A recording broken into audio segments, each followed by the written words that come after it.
Not only were people out for art on Sunday in Belvedere, it was also Dog's Day out at Meyer's Tales Up Farm, a family event to teach people how they can have fun with their dogs, especially this summer.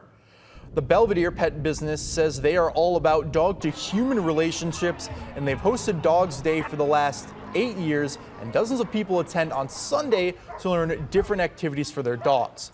This includes a course ability test, swimming, and canine therapy. Funds benefit the Belvedere Police Department's K-9 unit. We're all about the dog-to-human relationship, so we want people to have an opportunity to do different things with their dogs and learn different things that they can get out and do with them, especially with this wonderful summer weather coming.